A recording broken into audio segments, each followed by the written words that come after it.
India ஒரு மிகப்பெரிய ஆன்மீக பூமி. இது உலகத்தில் இருக்கிற எல்லாருக்குமே தெரியும். ஒவ்வொரு காலகட்டத்திலையுமே நிறையா மகான்கள் அவதரிச்சிருக்காங்க. மக்களோட நல்லதுக்கு நிறையா விஷயத்தை சொல்லி கொடுத்துருக்காங்க. நல்ல குருவாக இருந்திருக்காங்க. ஆதி காலத்தில் வாழ்ந்த சித்தர்கள், பெரிய பெரிய ரிஷிகள், 12 ஆழ்வார்கள், 63 நாயன்மார்கள், ஆதிசங்கரர், ராமானுஜர், மத்வாச்சாரியார், காஞ்சி மகா பெரியவர், ராமகிருஷ்ண பரமஹம்சர், ரமண மகரிஷி, யோகிராம் சுரத்குமார் ஐயா, இந்த மாதிரி எக்கச்சக்கமான பேர். இப்படி ஒரு மகான் தான் ராம் போலா துபே. உத்தரப்பிரதேசத்தில் ராஜபூர் அப்படின்ற ஒரு ஏரியாவில் 16ஆம் நூற்றாண்டில் பிறந்த மகான் இவர் தான் துளசிதாஸ் கோஸ்வாமி அப்படின்னு சொல்லுவாங்க. இவர் தான் இந்தியாவில் ரொம்ப புகழ்பெற்ற ராமாயணத்தை எழுதினார். அதுக்கு பேர் ராமச்சரித் மானஸ் அப்படின்னு பேர் வச்சார். எதிர்மறையான சக்திகள், நிறையா தடங்கல்கள் நீங்கள் இருக்கிற இடத்துல இருந்தாலோ இல்லை உங்களை சூழ்ந்திருந்தாலோ அதெல்லாம் நீக்கிட்டு அதெல்லாம் அழிச்சிட்டு உங்களை நல்ல முன்னேற்ற பாதையில் கொண்டு போகிறதுக்கு ரொம்பவே உதவிகரமாக இருக்கிறது ஹனுமன் சாலிசா. இந்த ஹனுமன் சாலிசாவை எழுதினவரும் இவர் தான். இவருக்கு எப்படி ஆஞ்சநேயரோட நேரடியான அந்த அருள் கிடைச்சது, இவர் ஹனுமன் சாலிசா எழுதுறதுக்கு எந்த ஒரு சூழ்நிலை காரணமாக இருந்துச்சு, அது எங்கே உட்காந்து எழுதினாரு அப்படின்றத இந்த வீடியோவில் பார்க்கலாம்.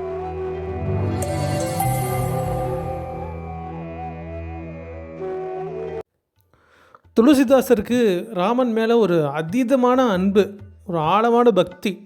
எல்லாருமே கடவுள் மேலே நல்லா பக்தி காமிச்சிட்டு நம்ம என்ன கேட்போம் கடவுள்கிட்ட, கடவுளே நான் நல்லா இருக்கணும், என் குடும்பம் நல்லா இருக்கணும், எனக்கு தொழில் நல்லா வளர்ச்சி அடையணும், இல்லை வேலை பார்க்குற இடத்துல நல்ல ஒரு மதிப்பு கிடைக்கணும், நிறையா செல்வம் சேரணும், ஒரு பசங்களாக இருந்தாங்க அப்படின்னா எக்ஸாம் நிறையா மார்க் வாங்கணும், இந்த மாதிரி தான் சராசரியான மக்களான நாம் வேண்டுவோம்.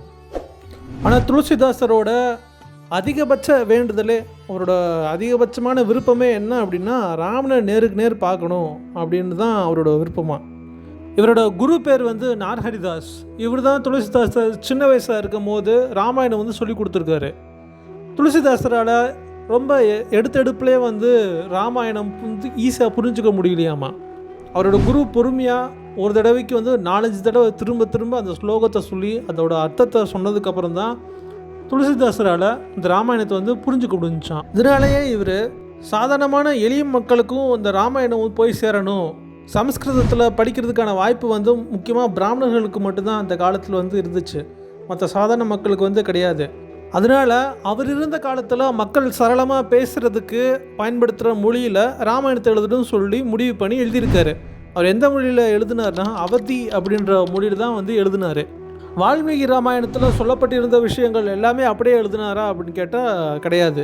சின்ன வயசில் தான் குருக்கிட்ட நல்லா கேட்டு அது நல்லா புரிஞ்சுக்கிட்டு தெளிவாக அந்த ராமாயண ஸ்லோகங்கள்லாம் உள்வாங்கிட்டு நல்லா மனசில் வச்சுருந்து அதுக்கப்புறம் தான் இவர் நூலாக எழுதுகிறாரு. அதனால தான் இவர் ராமச்சரித் மானஸ், அதாவது மனதில் இருந்த ராமச்சரித்திரம் அப்படின்னு பேர் வைக்கிறாரு. இதுவே 10,902 ஸ்லோகங்கள். டெய்லியும் ராமஜபம் பண்ணுறது, மக்களுக்கு ராமாயணம் சொல்கிறது, கீர்த்தியார்த்தம் போகிறது, நூல்கள் எழுதுறது, இதுவே தன்னோட பொழுதுபோக்காக துளசிதாசர் வச்சுருக்காரு. அதிகாலையில் சீக்கிரமாக எந்திரிச்சு பண்ண வேண்டிய கடமைகளில் செஞ்சு முடிச்சுட்டு சந்தியாவந்தனம் பண்ணுறது வழக்கமாக வச்சுருக்காரு. அப்படி ஒரு நாள் பண்ணிக்கிட்டு இருக்கும்போது பக்கத்தில் ஒரு மரம் பார்க்குறாரு. அந்த மரம் ரொம்ப காஞ்சு போயிருக்கு. இவர் சந்தியாவந்தனம் பண்ணி முடிச்சுட்டு அதுக்கு பயன்படுத்தின தண்ணி போக மீதம் இருந்த தண்ணியை அந்த மரத்துக்கு ஊற்றுறாரு. இப்படியே பண்ணிக்கிட்டு வராரு. ஒரு நாள் அந்த மரம் அப்படியே கொஞ்சம் கொஞ்சமாக துளிர் விட்டு செழிப்பாக வளர ஆரம்பிக்குது. ஒரு நாள் அப்படியே வழக்கம் போல் தண்ணி ஊற்றுறாரு. இப்போ திடீர்னு மரத்துலேருந்து ஒரு உருவம் அப்படியே கீழே இறங்கி நிற்கிது. துளசிதாசரை பார்த்து, எனக்கு இப்போது தாகம்லாம் தீர்ந்துருச்சு, நான் ரொம்ப சந்தோஷமாக இருக்கேன் அப்படின்னு அந்த உருவம் சொல்லுது. துளசிதாசர் யார் பண்ணி அப்படின்னு சொல்லி கேட்குறாரு. அதுக்கு அந்த உருவம் சொல்லுது, நான் பல வருஷமாக இதே மரத்தில் தொங்கிட்டு இருக்கிற ஒரு பிரேதாத்மா. நீங்கள் சந்தியாவந்தனம் பண்ணிவிட்டு அதுக்கப்புறம் அந்த தண்ணியை இந்த மரத்தில் ஊற்றுறதுனால அந்த நீரை பருகி என்னோடய தாகம் இப்போ தீர்ந்துருக்கு, நான் ரொம்ப சந்தோஷமாக இருக்கேன் அப்படின்னு அந்த பிரேதாத்மா சொல்லிவிட்டு, உனக்கு ஏதாவது வேணும்னா என்கிட்ட கேளு, நான் என்னால் முடிஞ்சதை கொடுக்குறேன் அப்படின்னு துளசிதாசர்கிட்ட அந்த ஆத்மா சொல்லியிருக்கு. உங்ககிட்ட இருந்து எனக்கு என்னப்பா வேணும், அதெல்லாம் எதுவும் வேணான்னு சொல்லி துளசிதாசர் சொல்லியிருக்காரு. அதுக்கு அந்த பிரேதாத்மா, இல்லை பரவாயில்ல எதுவானாலும் கேளு, என்னால் முடிஞ்சது கொடுக்குறேன் அப்படின்னு அந்த ஆத்மா சொல்லியிருக்கு. அதுக்கு இவர், எனக்கு என்ன விருப்பம், நான் ராமனை தான் பார்க்க விரும்புகிறேன், வேணும்னா ராமனை காட்டு அப்படின்னு துளசிதாசர் கேட்டிருக்காரு. அதுக்கு அந்த பிரேதாத்மா வந்து என்னால் ராமனை காட்ட முடியாது, ஆனால் ஹனுமானால் காட்ட முடியும் அப்படின்னு அந்த ஆத்மா சொல்லியிருக்கு. ஹனுமானை நான் எங்கே போய் பார்க்குறதுன்னு இவர் கேட்டிருக்காரு. நீ எப்பவும் ஒரு கோயிலில் உட்காந்து மக்களுக்கு ராமாயணம் கதை சொல்வேல, அப்போ உன் கதையை கேட்குறதுக்கு ஆளாக வரவரும் அவர் தான், கடைசி ஆளாக கிளம்பி போகிறவரும் அவர் தான் அப்படின்னு இந்த ஆத்மா சொல்லியிருக்கு. நீ அவர் காலில் விழுந்து அப்படியே ஒரு இறுக்கமாக பிடிச்சிக்கோ, அது பிற விடாத, அவர்கிட்ட வந்து ராவணை பார்க்கணும்னு சொல்லி கேளு அப்படின்னு சொல்லி அந்த ஆத்மா சொல்லியிருக்கு.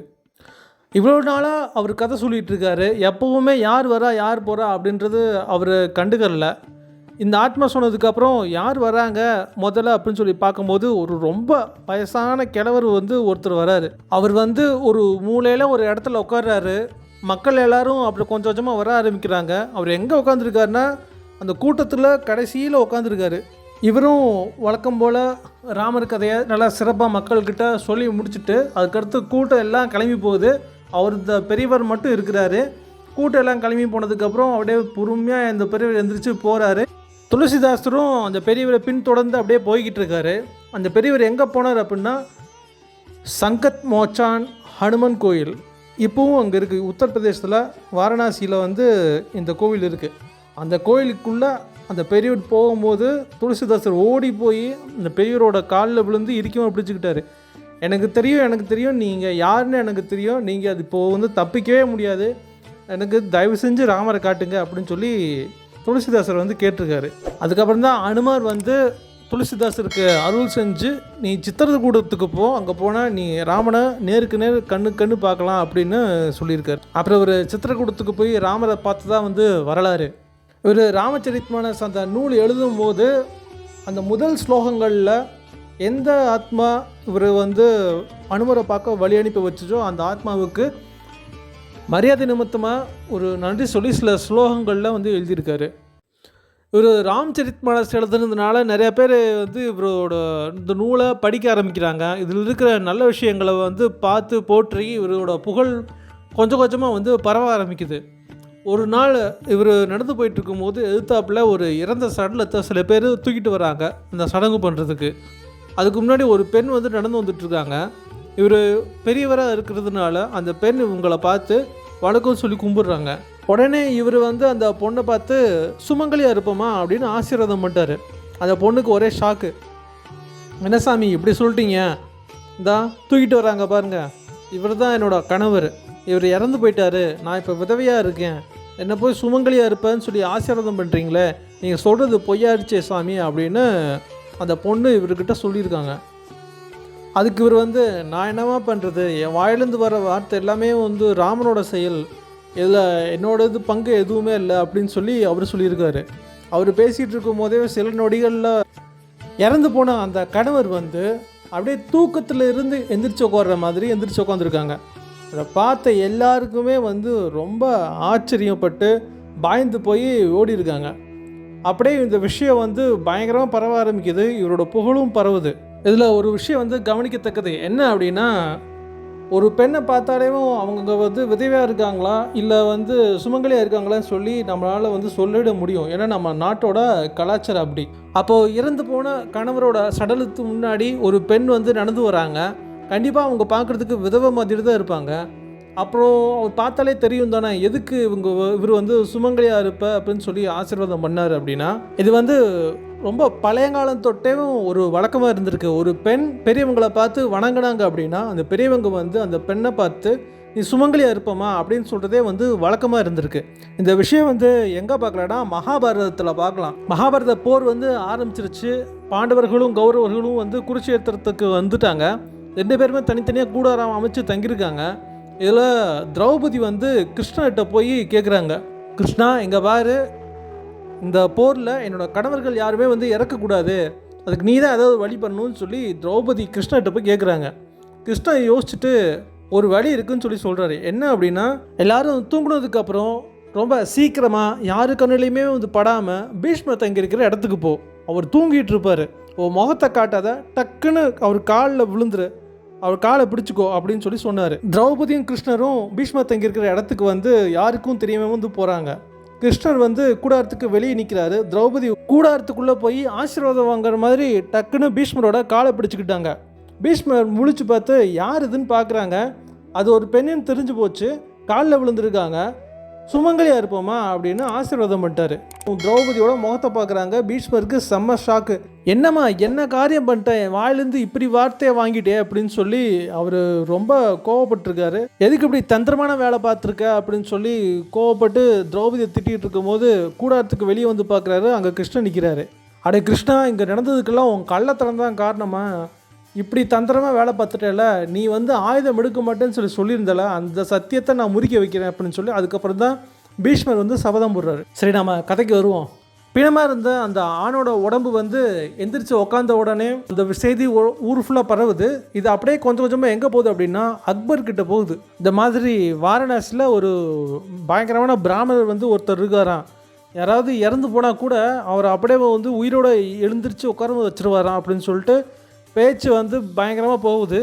அக்பருக்கு இந்த விஷயம் தெரிஞ்சோடனேவும் ஆளை விட்டு தூக்கிட்டு வாடா அந்த பிராமணர் அப்படின்னு சொல்லிட்டு துளசிதாசரை அரசவைக்கு கொண்டு வராங்க. கொண்டு வந்தோடனேவும் அக்பர் முன்னாடி துளசிதாசர் நிற்கிறாரு. எங்கே மேஜிக் பண்ணு அப்படின்னு சொல்லி அக்பர் கேட்குறாரு. துளசிதாசர் வந்து பார்த்து, மேஜிக்கா ஏங்க, எனக்கு அதெல்லாம் எதுவுமே தெரியாது, எனக்கு தெரிஞ்சது எல்லாமே வந்து ராமன் மட்டும்தான் அப்படின்னு சொல்லி சொல்கிறாங்க.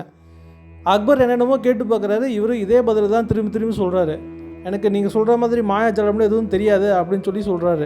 ஆனால் அக்பர் வந்து ஏற்றுக்கவே இல்லை. இந்த பிராமணர் வந்து ரொம்ப இலக்காரமாக நினச்சிட்டார் போல் என்ன அப்படின்னு சொல்லிட்டு துளசிதாசரை கைது பண்ணி சிறையில் அடைக்க உத்தரவிட்டார். துளசிதாசரும் சிறையில் அடைக்கப்பட்டார்.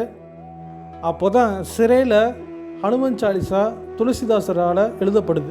ரொம்ப உயர்வான சக்தி வாய்ந்த ஹனுமன் சாலிசா வந்து ஜெயிலில் தான் வந்து எழுதப்பட்டது. இவர் ஹனுமன் சாலிசா எழுதி 40 நாட்கள் வந்து அந்த ஜெயிலில் இருந்தார். ஒரு நாளைக்கு 40 தடவை இந்த ஹனுமன் சாலிசா வந்து சொல்லுவாராம். அதே மாதிரி 40 நாள் சொல்லியிருக்காரு. அது சொல்லி முடிச்சதுக்கப்புறம் என்ன நடந்திருக்கு அப்படின்னா, திடீர்னு அக்பரோட அப்போதைய தலைநகரமாக இருந்த அந்த ஆக்ராக்குள்ளே பெரும் திரளான குரங்கு கூட்டங்கள் வந்து அப்படியே உள்ளே நுழைஞ்சு அங்கிருந்த எல்லார் வீட்டுக்குள்ளேயுமே வந்து நுழைஞ்சிருக்கு. எல்லாத்தையுமே வந்து அடிச்சிருக்கு.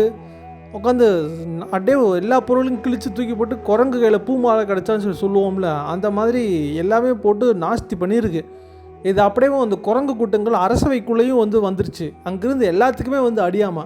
அக்பர் இந்த விஷயத்தை கேள்விப்பட்டு ஆட்களை அனுப்பிச்சிருக்காரு. ஆனால் எதுவுமே வந்து வேலைக்காகலை. எல்லாத்துக்குமே வந்து அடி விழுந்திருக்கு. பயங்கரமான வந்து அட்டகாசம் பண்ணியிருக்கு. உடனே அந்த அரசவையில் இருந்த அக்பருக்கு நல்லது சொல்லக்கூடிய சில பேர் இருப்பாங்களே, அந்த இதில் ஒருத்தர் வந்து அந்த ஆன்மீகவாதியை வந்து நம்ம தூக்கி ஜெயிலில் போட்டோம்ல, அதனால் வந்து விளைவாக தான் இருக்கும் போல், நம்ம வந்து அந்த மாதிரி பண்ணியிருக்கக்கூடாது, அவரை வந்து விடுதலை பண்ணிடுங்க அப்படின்னு சொல்லி அதுக்கப்புறம் சொல்லியிருக்காங்க. அக்பர் அதை ஏற்றுக்கிட்டு துளசிதாசரையும் வந்து விடுதலை பண்ணி அவர்கிட்ட மன்னிப்பு கேட்டிருக்காரு. அப்புறம் அந்த குரங்கு கூட்டங்கள்லாம் கலைஞ்சு போயிடுச்சாமா. அதுக்கப்புறம் தான் அக்பர் வந்து அவரோட ஆக்ராவில் இருந்த தலைநகர் ஃபத்தேபூர் சிக்ரி அப்படின்ற இடத்துல இருந்த அந்த தலைநகரை வந்து 1571 டெல்லிக்கு வந்து மாற்றுறாரு. ஹனுமான் வந்து நம்ம நினச்சி பார்க்க முடியாத அளவுக்கு மிகப்பெரிய ஒரு சக்தி வாய்ந்த காவல் தெய்வம். அவர் சிரஞ்சீவியாக இருக்கிறதுனால இந்த பூமியில் தான் வந்து இருக்கார். கூப்பிட்ட உடனே வந்து ஓடி வருவாராம். உங்களுக்கு தடங்கல்கள் வந்து எந்த ரூபத்து வேணாலும் இருக்கலாம். ஹனுமன் சாலிசா வந்து ஒரு நாளைக்கு அட்லீஸ்ட் ஒரு தடவையாவது வந்து படித்து பார்த்தீங்க அப்படின்னா கண்டிப்பாக உங்களுக்கு நீங்கள் எது விரும்புகிற அந்த ஒரு மிகப்பெரிய மாற்றம் வந்து கண்டிப்பாக நிகழும். சனி தோஷம் இருக்கிறவங்க, இப்போது 7.5 சனி, அஷ்டம சனி, அர்த்தாஷ்டம சனி இந்த மாதிரிலாம் வந்து இருக்கே, அவங்களாம் வந்து ஹனுமனை வழங்கலாமா அப்படின்லாம் வந்து கேட்டோம் அப்படின்னா அதுக்கு கண்டிப்பாக வழங்கலாம்னு சொல்லி சொல்கிறாங்க. காரணம் என்னென்னா, ஹனுமனோட குணாதிசயம் வந்து வேகம், அதே மாதிரி சாமர்த்தியம், டக்குன்னு சரியான முடிவுகள் எடுக்கிறது வந்து ஹனுமனோட இயல்பு. இதுக்கு அப்படியே எதிரான இயல்பு தான் வந்து சனி. மந்தப்படுத்தும். ஒரு விஷயத்தை எடுத்தீங்க அப்படின்னா அதுக்குள்ளேயே மூழ்கிடுவீங்க. இது பண்ணலாமா அது பண்ணலாமா அப்படின்னு சொல்லி யோசனை வரும். நீங்கள் வந்து ஒரு காரியம் பண்ணுறதுக்கு முன்னாடி அந்த யோசனை வந்திருக்காது. நீங்கள் அதை பண்ண ஆரம்பித்தோடனே வந்து அந்த காரியத்தை வந்து உங்களால் பண்ண முடியாது. இது பண்ணலாமா, சரி அது வேணாம் இது பண்ணுவோம் அப்படின்னு சொல்லி உங்களை வந்து அங்கேயும் இங்கேயும் வந்து அலக்கழிக்க வைக்கும். இந்த விஷயத்துக்கு அப்படியே ஆப்போசிட் வந்து ஹனுமனோட குணாதிசயம்.